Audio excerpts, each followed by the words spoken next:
Hi, welcome to our panel discussion on HBO Max's limited series, It's a Sin, from Russell T Davies. We are here in conjunction with GLAAD. I am Tracy Gilchrist. I am the editor-in-chief of The Advocate. So I thank GLAAD for helping to pull all of this together. And I first want to just introduce our panel, including Russell T Davies, who is the writer, creator, and showrunner of It's a Sin. And then we have Omari Douglas, who plays Roscoe in It's a Sin.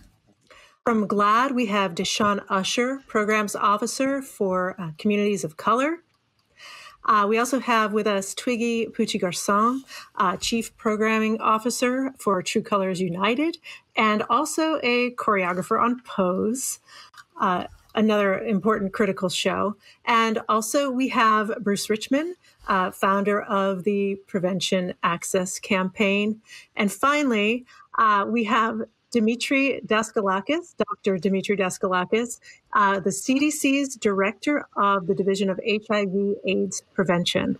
So I am excited for a lively and thoughtful discussion in conjunction with It's a Sin and HIV/AIDS and where we're at. And I wanted to just give a little background. I was kind of asked to do this in conjunction with GLAAD, in part because of my experience coming out in the 1980s, going to New York City and Pride parades. 1989 was my first Pride parade. And then my continued activism, which includes 7 times riding with AIDS Life Cycle, having raised tens of thousands of dollars for organizations that work with people with HIV/AIDS. So this series is personal to me. It was what forged my coming out. So I know it's personal to everyone on this panel. And I'd really love to start by going around and asking each of you what your connection is to HIV/AIDS and your activism around it, and how shows like It's a Sin and Pose are a throughway to that. And I will start with the obvious, which is Russell. This is your baby, and it's such a beautiful, critical depiction of the early days of HIV/AIDS, beginning in the 1980s. So I will toss it to you, and thank you for being here. Oh, thank you. And it's an honor. And it's an honor to meet everyone. And Twiggy, I just want to talk about Pose. Can we just talk about Pose for half an hour? Because I love that show so much. Honestly, it's funny. When I stayed out to write It's a Sin right about 2015, and it took years to get made. And then Pose came along, so I had to avoid Pose in case we had too much in common. And so I left it all until I'd finished. And then I had a weekend of watching all 2 series all at once, and I loved it so much. So I am, yes, look, I was, in terms of activism, I was 18 in 1981. I am that person who left home, go to the big city as the virus arrived. I should say I'm honored to be, I'm the patron of the Manchester and the Northwest, their HIV and AIDS charity, the George House Trust, which is an honour. I always feel like a fraud because they do all the work, and then I appear on camera like this, going yada yada yada like that. it's all the volunteers and the activists behind me, and then Muggins here appears. But I'm honoured. It's like if ever I can do anything to, if ever anyone out there wants to donate any money, I know there's so many AIDS charities and HIV charities, but the George House Trust is very old and very wonderful and very beautifully staffed by good people. All right. Well, thank you, Russell. And then, Omari, I think that this is really wonderful because I'm watching It's a Sin, and you're so wonderful in it and of that era, but you're not of that generation. And I know that I work with a lot of folks who are millennials and even Gen Z, and I've had them ask me, through media, like a show like Falsettos or a show like Pose, and they've asked me, that's truly what it was like, that people lived through that. And I wonder if you would talk, Omari, about your understanding of HIV/AIDS and what it was like back then, and how the show has either forged that further or reshaped it a little bit. Yeah, sure. Also, just thank you so much. Thank you for the lovely words, and nice to meet everyone. For me, I think my awareness of HIV/AIDS probably I think it always came through popular culture. I think I always knew about Rock Hudson, and I always knew about Freddie Mercury. So I think that there was always a sense of it kind of being something that was a little bit distant from me. So, I think doing a show like this and what Russell had written, it kind of really brought it home to something that was real. And,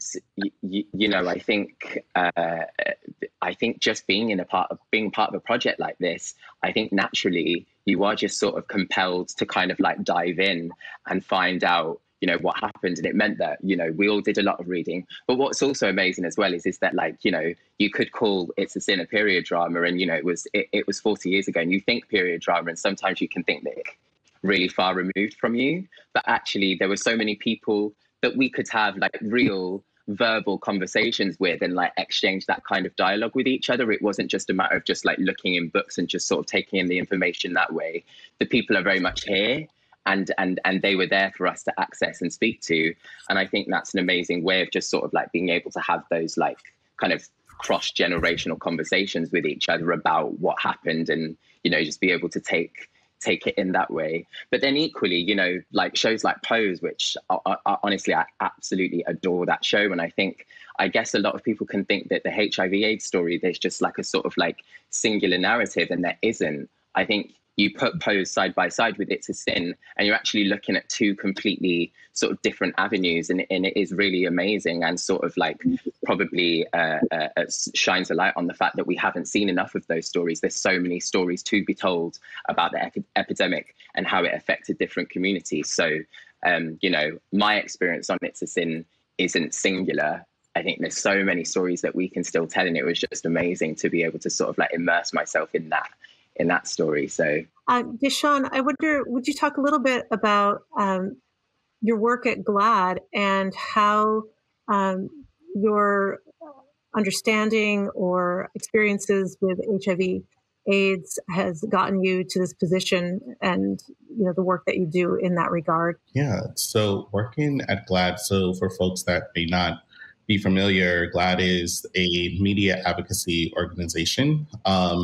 Literally all of my experience before GLAAD was centered in HIV prevention, treatment, and research, and future-based research. So like trying to get people to conceptualize the idea of like vaccines and HIV vaccines and injectable PrEP.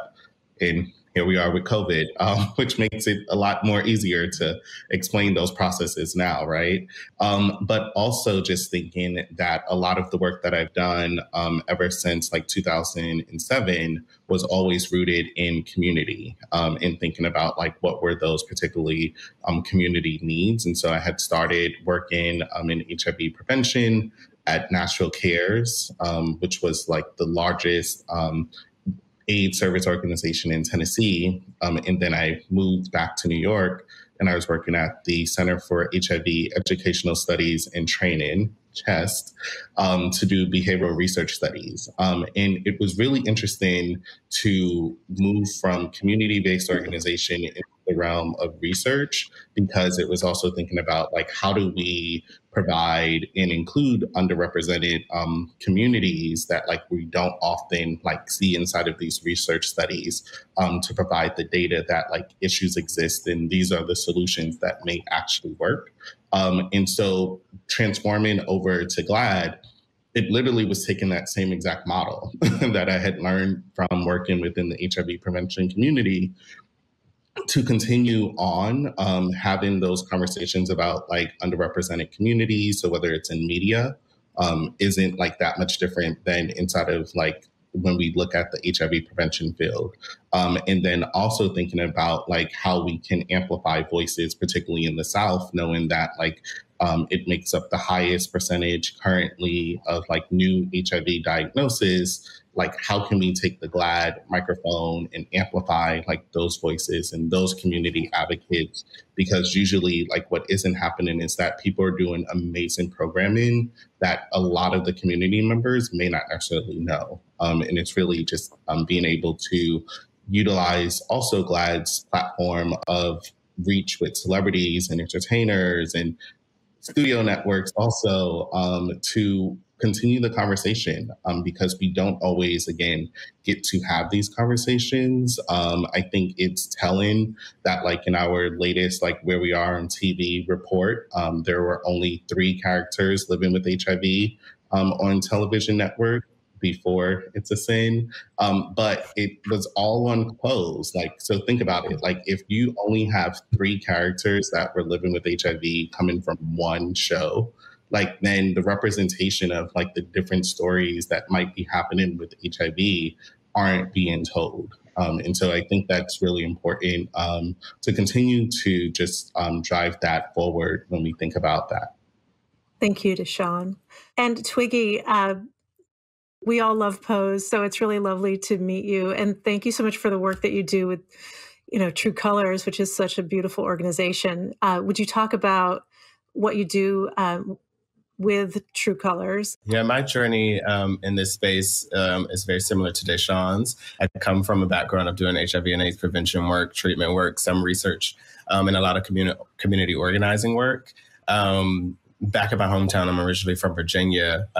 One of my earlier relationships, I was in a serodisordinate couple, so my partner was positive, I was negative, and I didn't know much about HIV at all. And so I started to go to this organization, volunteer, self-educate myself, learn from the folks there. And when I moved to New York, my first non-retail job was at FACES, Forging Ahead for Community Empowerment Support, which used to be known as MTFA, one of the first minority-ran HIV and AIDS service organizations in Harlem, and also one of the earlier nonprofit organizations in New York that cared enough about Black and brown LGBTQ people, especially those in the ballroom scene, to particularly target our communities. And so I worked there from 2009 into 2014, where I came to True Colors United. And one of the main reasons I came to True Colors is to see more folks like myself, Black and brown folks reflected, who had lived experience of housing instability, to connect the intersecting issues that impact HIV and AIDS. Right? And so I've been there ever since. Our work is around LGBTQ homelessness. We do advocacy and public policy, training and education, technical assistant, and youth action or youth leadership development, all around LGBTQ homelessness. And I think our thing in all of our work, there's a few. One is you just can't work on an issue, especially a social justice issue, without people who have lived that experience and have that expertise. And none of us live monolithic lives. We all have intersecting identities, intersecting experiences. And so in order to really end any epidemic and any social issue, we have to intersect all of those things in our conversations and in our approaches. Thank you, Twiggy.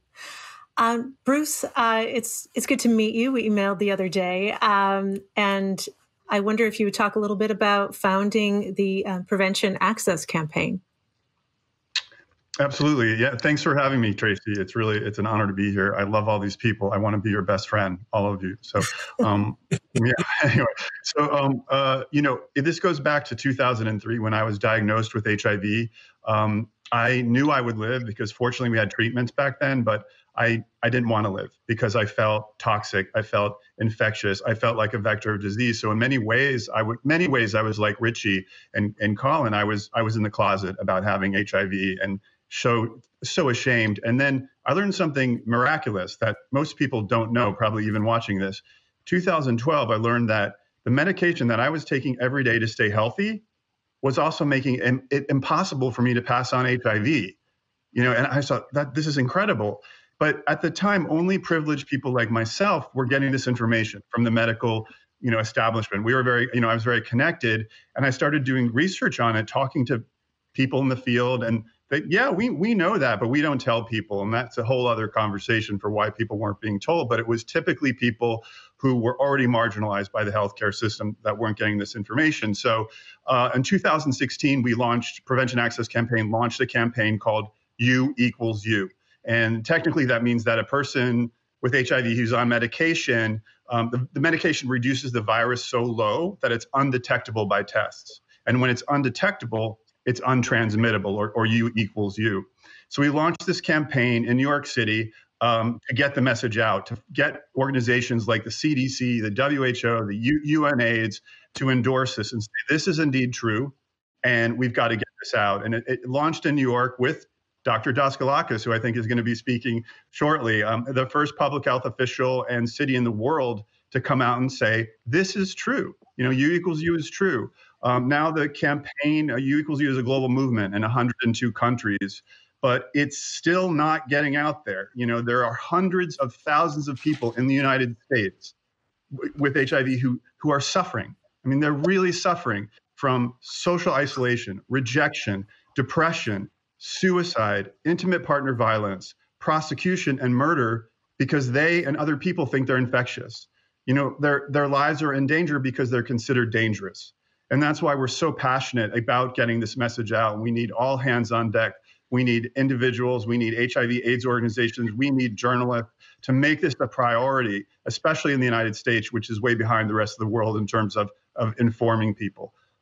So that's where I am. And I appreciate that this show is an incredible opportunity to have that conversation about HIV then and this miracle of HIV now. Thank you, Bruce.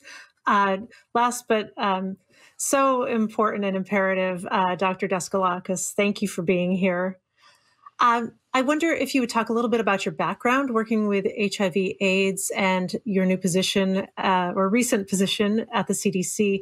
And also, I would love to hear from you, a scientist and a researcher, what media like It's a Sin or Pose do in terms of moving the narrative forward and eradicating stigma. Great. No, thank you so much. So honestly, the honor is all mine. So the film looks amazing. And Tracy, thank you for having me. And I just want to start by saying that though I'm just meeting Omari, everyone else on the screen are really HIV warriors. So I just want to sort of shout that out directly, that these are very familiar humans to my existence and have been so pivotal in so many great things that have happened in the country as well as in New York City. So I'm going to say that I followed soon thereafter, Tracy, in New York. I moved from Virginia in 1991. And so my first memory of sort of being in the LGBT world was accidentally happening upon Wigstock, walking down the street in the East Village. That's the way to do it. So that was remarkable. But really, that was also the beginning of my HIV story, because I think that that's what we're learning, is that everyone has their own HIV story. And there's so many stories that weave together to create sort of the fabric. And so, I landed there as a 17-year-old guy, and I was exactly the people that I worked so hard to try to prevent HIV infection in later in my career. So being like a young gay man landing in a big city full of all sorts of great, wonderful things, full of so much fun, as I think is just part of the story, but also at that point filled with so much concern and fear. And because for me, fear and sex were the same thing. They were equated early on. And so ultimately, I think I wanted to be a doctor, wanted to do that for all my life, but not until I did a display of the AIDS memorial quilt that I helped organize in New York City did it really hit me. So though I had many friends in nightlife who were living with HIV, footnote, one of the very first people that I met in New York City in the nightlife universe was grandfather Hector Extravaganza. So speaking of connections to Pose and story, so really an amazing character in my life. But ultimately, it became, for me, my mission to work in HIV and to sort of address both the health issues as well as the stigma that is an intrinsic part of the HIV story. You can't talk about HIV without talking about racism, sexism, homophobia, transphobia, and all the phobias that come from the core of racism. So it all kind of emerges from the same place.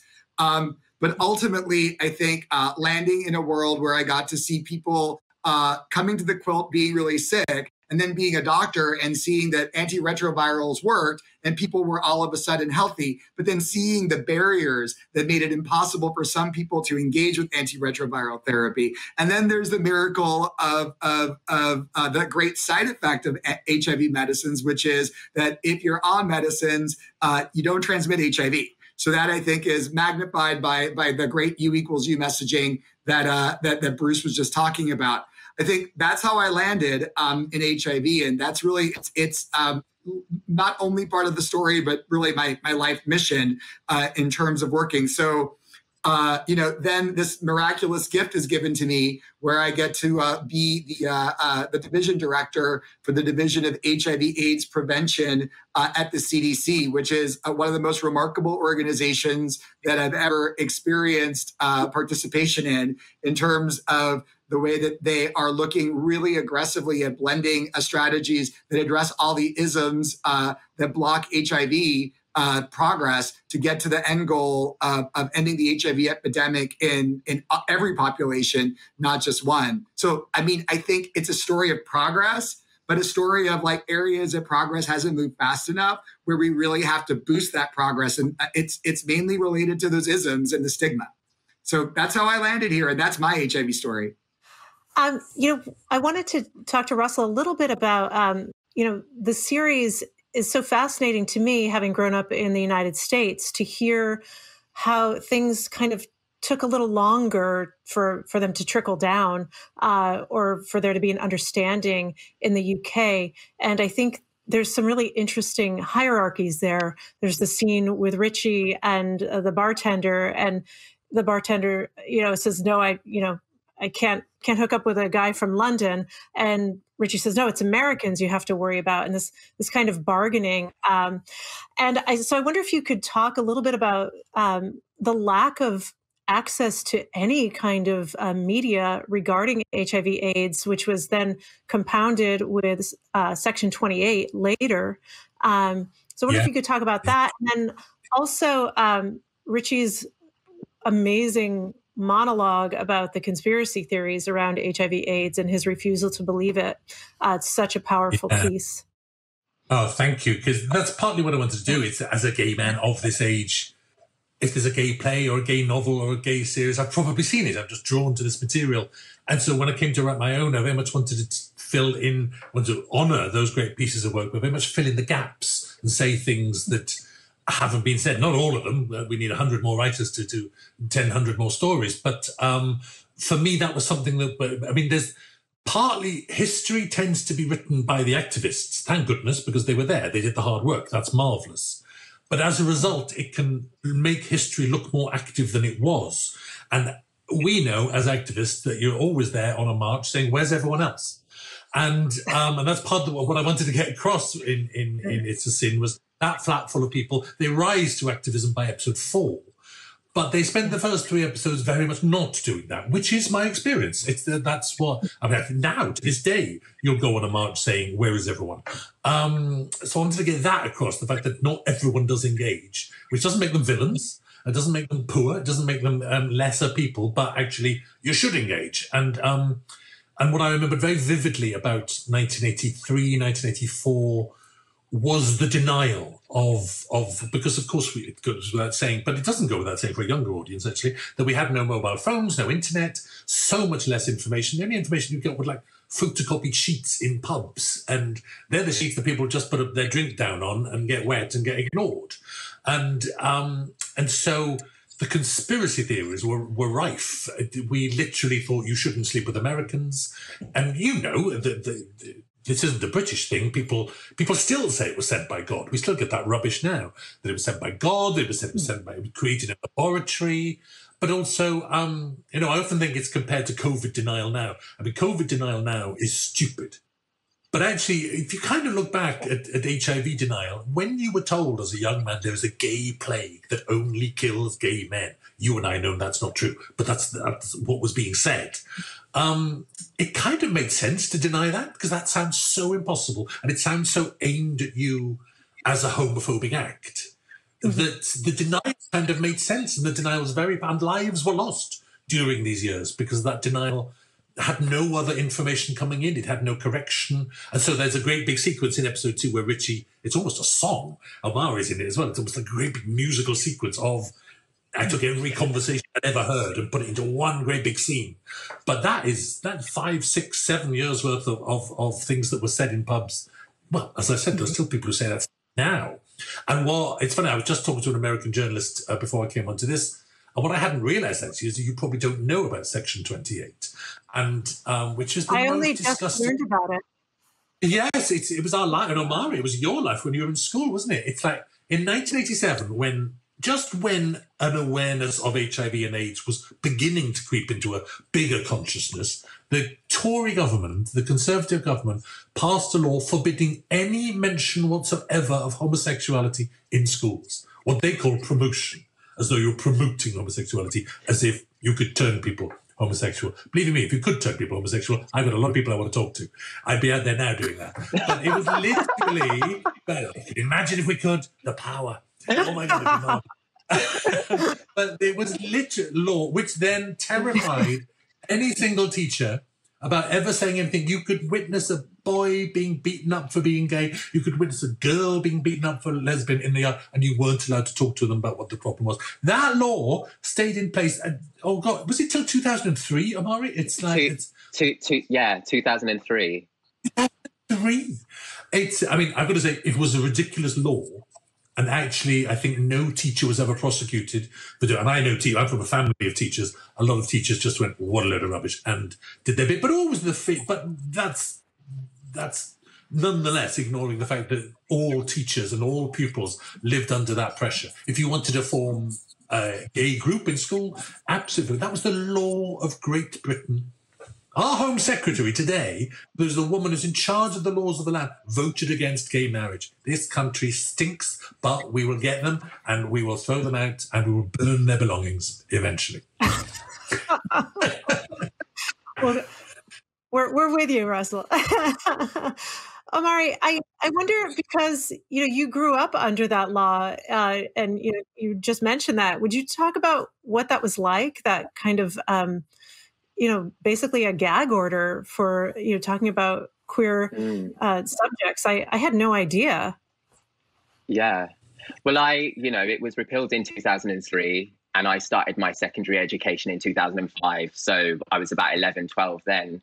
And I think I would say that, 11, 12, or probably even earlier than that, I definitely started to sort of start to figure out and was getting all of the sort of confusing things in my head about who I was. Am I gay? Am I straight? And all those kinds of things.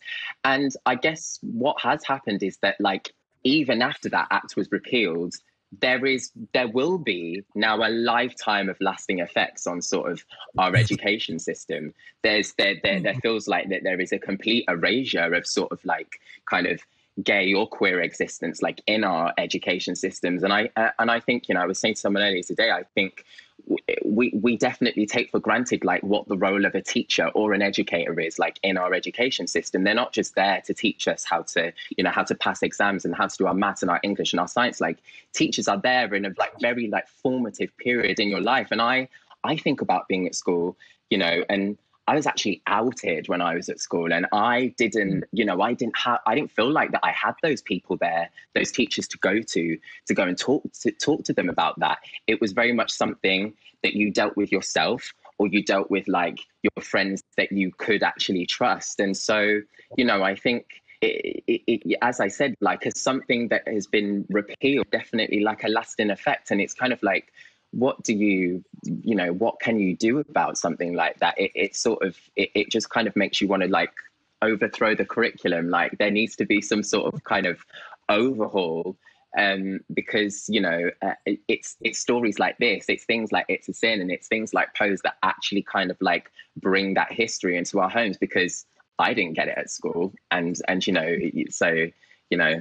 I think it's up to the media as well. But as I said, I think there just needs to be some sort of change to the education system that can that sort of change the way that we think. As I said, they're your formative years. That's when you're learning about sort of society, and kind of constantly keeping it under the carpet. Then how do you expect people to understand other lives and to be tolerant and to accept things? It's pretty mad. It's pretty mad, to be honest.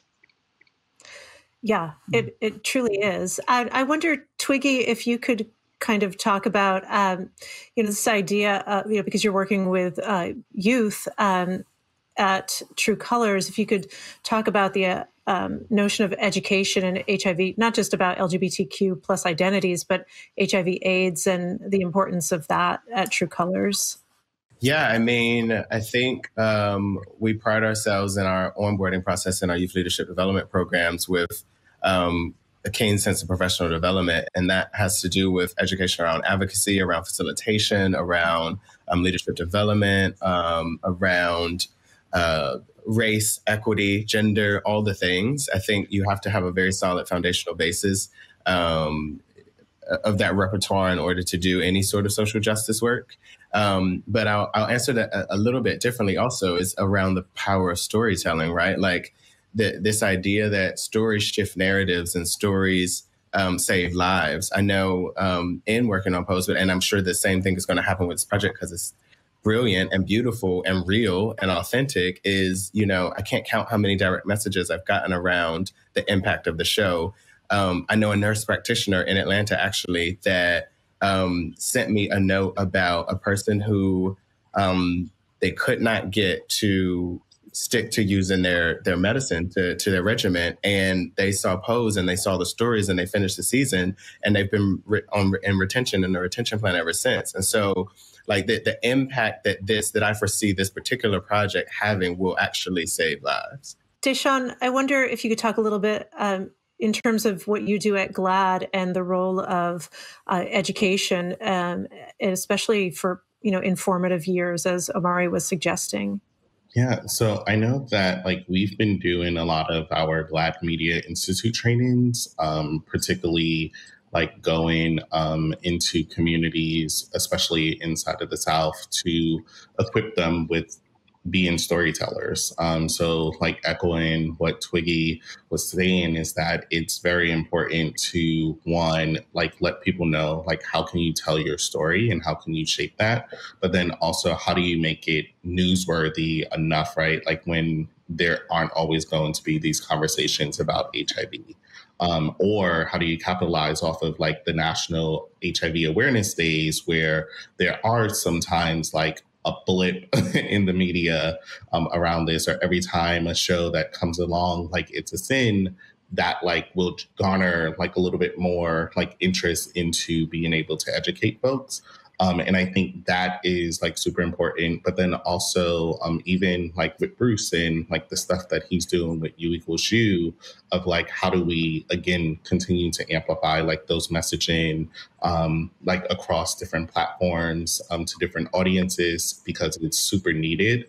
One of the other things that we've been doing is our work in Hollywood, particularly. So GLAAD, I think like most folks aren't always familiar with like internal, I guess, the internal workings of GLAAD, because the external that like most people will see is like our GLAAD Media Awards and our reports and then some of the trainings. But GLAAD also does a lot of consulting with different studios, particularly like of making sure that these stories are told right. And particularly that these stories are told accurately, because we know the damage that can happen when like these stories aren't told like in its fullness, when it's not told with people that are living with HIV, when it's told like in this bubble of just the writer's room or just the executives. And so being able to make sure that, again, like, because the reach, like Twiggy also was saying though, but it's like the reach and the impact that a show can have, it can also do the same thing if it's like filled with misinformation and if it's filled with misrepresentation. And so we just want to make sure and ensure that like we're holding Hollywood accountable to tell those fair and accurate stories. Great. Thank you for that. One thing that I have to say that I interviewed Lydia West the other day, who plays Jill Baxter in It's a Sin. And she was also in Russell's Years and Years, such a wonderful young actor. And she and I chatted a little bit about the notion of chosen or logical family, which is so integral to this series, but also to, I think we could probably all say, all of our lives. And I wonder, Bruce, I would love to go to you and ask you how chosen or logical families play into helping to eliminate stigma and how critical they are. Oh, they're extremely valuable because, you know, stigma in the United States is real. It's actually shocking. We did a survey in 2019 called Owning HIV, which showed that 30% of millennials reported that they have avoided hugging, talking to, or even socializing with someone with HIV.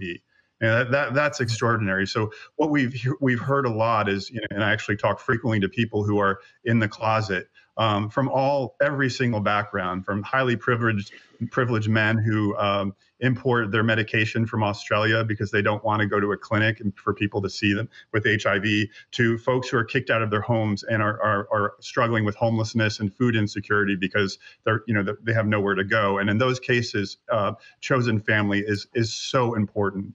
And the U equals U community is like a family. Because a lot of us are misfits and we've gone against the establishment. What we're talking about is very radical. It's up against decades of fear of people with HIV and what we've known. So we've become a really close-knit family, and we do have a lot of folks who are just really suffering from stigma, and that keeps us going every day. Say we've got to get this message out. People with HIV on effective medications stay healthy, and it makes it impossible for us to pass it on. So that does give people hope. And, has brought so many people together to share this message. Great. Thank you. And Doctor, I wonder, again, I know you're a researcher and a scientist, but you're also a part of the LGBTQ plus world and a member of that community, our community. And I wonder if you would talk a little bit about stigma and how you see it playing out in the work that you do.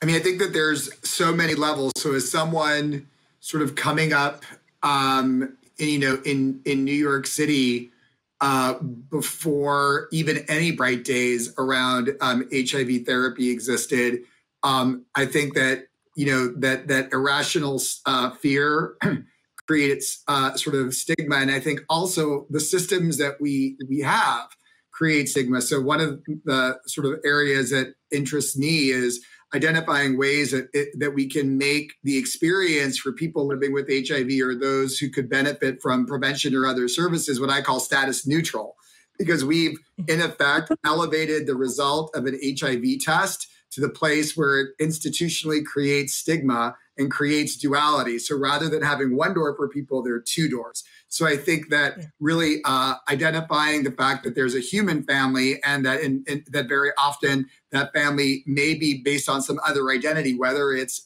because you're in the house ball or kiki scene, or you're like a gay man or a gay woman sort of living in an environment who needs the support and love of not only people who may be your blood, but people who share a different kind of commonality with you, which is the experience of stigma, the experience of pain, and also, frankly, the experience of trauma.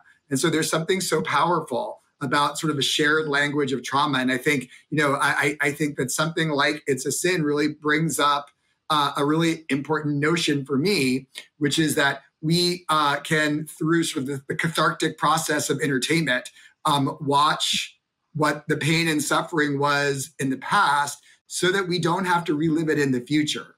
And so, I think us being trauma informed and understanding our collective history, whether it's directly ours or at least partially ours, really helps us as a family of LGBTQAI plus people move forward in a way that we don't relive that history. Russell, I have to ask you, because you built this world of the Pink Palace and It's a Sin. And, Jill Baxter is actually based on a real person who also appears in the show and plays Jill's mother, which is quite a lovely connection. Would you talk about taking your youth, your story, and turning it into this beautiful narrative that the rest of us get to be a part of? Well, thank you. And yeah, it was, like I say, I was 18 in 1981, and this show is about a bunch of 18-year-olds in that year. So I had to think back and remember. But actually, we all remember. We all carry those. In a way, it's a script I've been writing ever since then, because I think every single line in every single episode has been said to me at some point. Or an anecdote, or directly face-to-face by people who are no longer with us, by survivors, by all sorts of people. It was kind of an honor to gather that material over 40 years. It's kind of like, just in case we don't have time to say it, it's like, because everyone on this panel is so involved in activism, you know how hard it is. You know how difficult it is to reach people. And we had and we all have many more mountains to climb, but we had a magical time over here with the transmission of this that I wasn't expecting, because you know, I'm cynical. I think it's hard to draw an audience to AIDS as a subject matter. I think they'd rather go and watch a cop thriller or something. And much to our surprise, we had record-breaking viewing figures. I mean, Omari, it's nuts, isn't it? We're in the newspapers every day. It's become one of those things like Bridgerton. It's just become mad. But never mind the show. The point is, last week was HIV testing week, and in Britain, UK's national HIV said numbers went up by fourfold of people having tests. Fourfold increases. National Health Service in England ran out of home testing kits and had to order another 100,000. It's like, and don't clap me, clap the world. The world was more receptive for this than I imagined, actually. That's a listening audience. Still a long way to go, because actually Omari and I, and the cast have been so wonderful. We've all been on the news and chat shows and daytime chat shows talking about this stuff. They still talk to you as though HIV testing week is gay week. And I'm a gay man, Omari's a gay man. We were spoken to as gay, and you sit there going, this isn't actually just a gay thing. It's like it's everyone. You've got to. Nonetheless, I've got to say, the reaction has been phenomenal, and the amount of younger viewers looking at it saying, oh my God, was that true? It's not just Section 28, but the treatment of HIV patients back then and the treatment of gay men. So I'm a natural cynic, and I've been kind of walking around with a bit of smile on my face now, because it's like sometimes you think in this terrible world, sometimes you think there's hope for the future. And this has been the great delight and surprise of my entire career. So, and I think Bruce and Dr. and all of you, Twiggy, it's like we put that information out into a world in which the activists have prepared the way. That's what I'm trying to say. It's like, you know, we're not throwing out into a vacuum. It's like a lot of people have worked very hard, putting a lot of systems in place for something like HIV testing, which suddenly makes sense. I think it just suddenly made sense all of a sudden. So I consider myself very lucky to be part of this. Omari, when I spoke with Lydia, she talked about how it really was quite a family on set. And she actually shared that you would all prep for the morning or the long days shoot by singing and dancing to an 80s song or dancing to an 80s song. So I wonder So I wonder if you would just share a little bit with us the joy that you found in shooting this piece, because I think remembering too that these, you know, bright lights that are no longer with us were joyful, creative people, and we have to remember that as well. Yeah, for sure. And I think, you know, well, I think Russell's the guy who sort of like picked us all and put us all together and sort of then trusted that we'd all get on with each other, and we did. Like we were all just we all herded together when you could herd together, in a big office in Manchester, and there were all sort of hundreds of us, and we just sort of sat around a table. And you know, I think, you know, I've now got friends for life. Like they feel like my brothers and my sisters. And you know, Russell and our director Peter, like we sat down for a week before we actually started filming, and Russell and Peter just encouraged conversation between us. And I think, you know, building on that tree was probably the foundations of being able to sort of like play with that joy. And Russell kept sort of like, you know, he kept sending that message home, like that we have to play the joy, because, you know, back then no one knew this was going to happen. Like it was completely unprecedented. And you know, they're all just a group of kids who are living their lives. And I think we can all relate to that. You know, like I was 18 when I moved to Well, and, you know, that's when you're just sort of like on the cusp of just sort of like your big self-discovery, and you're pursuing all of your ambitions and stuff. So it really felt like that we were living in that again. And it is crazy as well to me, because, you know, I mean, I'm like completely obsessed with 80s culture now. I was probably before, but like I found the perfect excuse to sort of like immerse myself in it even more.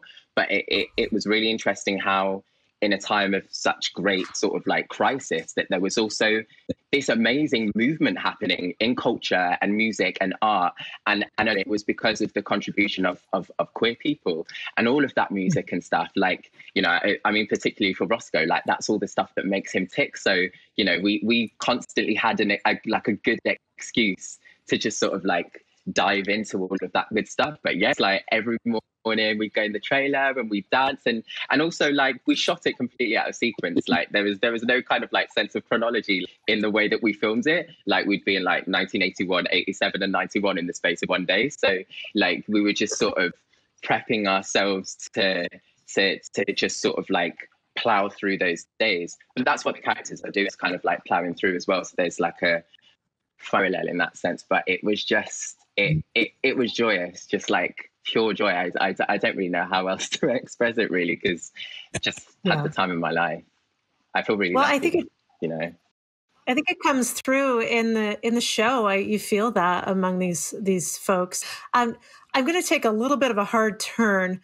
There was a report yesterday, or this week rather, from the CDC regarding COVID and how it impacts, gay and bisexual and queer people more so than the general public, and that has to do, of course, with homelessness and the types of jobs that we're in. And I wonder if you could expound on that and kind of draw a line from those things that happened with HIV/AIDS to how COVID is especially negatively impacting, and people who are queer and bisexual can get severe COVID. I guess that was what the report had said. So you would be much more articulate than I just was. So I'm going to pass that over to you. I think that the lessons that we learned from the HIV epidemic are not that dissimilar from the lessons that we learned in the COVID pandemic as well. So I think that all of like what I said earlier, actually, all of the sort of isms, specifically racism, sexism, homophobia, and transphobia really create an environment that supports sort of institutions that create these determinants of health that actually then make people more susceptible to infection and more susceptible to outcomes that are poor. So I think that it's something that I think we have to keep working on to disrupt. So I think that we have made great progress, but clearly COVID demonstrates that there's a lot more progress that needs to be done. Yeah, great, thank you. And I wonder, there's this scene in It's a Sin where Jill goes to the doctor attempting to get information. She goes under the pretense of getting birth control, but then attempts to get information about HIV/AIDS. And he just says, well, what do you care? You're a female. You don't have to worry about it. And he refuses to give her information, which is, we now know in particular that Black women are an at-risk group. So I wonder if either DaShawn or Twiggy, if you could speak to the kind of lack of access to healthcare and actual good advice that negatively impacts marginalized communities, and the kind of work that you have encountered in your jobs. I was just going to say, so I just know that when it comes to, again, marginalized communities in HIV, most of the time it's not that like people don't want information or don't want to like feel better or get treated or tested.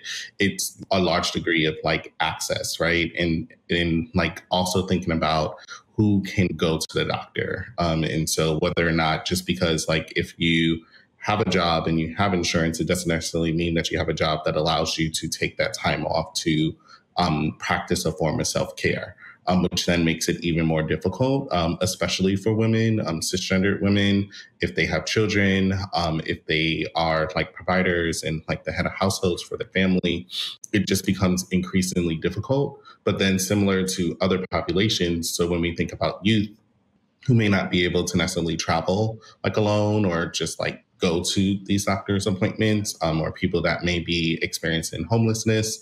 Also, it's thinking about like, how do we center like those particular communities inside of our like prevention, inside of our treatment plans to make it actual accessible for them. Like that's the biggest thing and the biggest challenge and the biggest barrier all around is that like of course, we know institutional racism exists. Of course, we know all the phobias exist. But at the core of everything is that if people don't have access to any of these things that we're developing and any of these information that we're sharing, it doesn't necessarily make it like a possibility for them. And Twiggy, where are you headed with your work? And I mean, I guess the big question is, when is Pose coming back? Well, I can't quite talk about that, but it'll be back this year. We're still filming season 3. So excited to share what the amazing team has to offer. I'm personally continuing my work at True Colors United, and in the expansion of our programmatic work. I've just become Chief Program Officer in the last 6 months. So super excited about that. And expanding our reach to be more international soon. On the TV and film front, working to tell lots of stories that, in particular, of folks whose lives were impacted by HIV and AIDS, but their stories have been either invisibilized or whitewashed. And so very excited to be working on some new material in that regard. Doctor, what can we look forward to in terms of next steps for dealing with HIV and AIDS? Yeah, so there are really 2 lanes. So the first lane is amazing technology coming. So with approvals of long-acting drugs that are injectable, as well as way new strategies to prevent HIV using more long-acting medicines, I think we've got some great opportunities. The other lane is we've got some challenges, which is that we have to address the institutions that make it hard for us to launch these interventions that are life-saving and life-changing. So I think, again, we talked about institutional racism. Again, I'm going to talk about stigma, sexism, homophobia, transphobia, but all those barriers are things we have to actively pursue to be able to get the message that HIV is an epidemic that we will be able to control.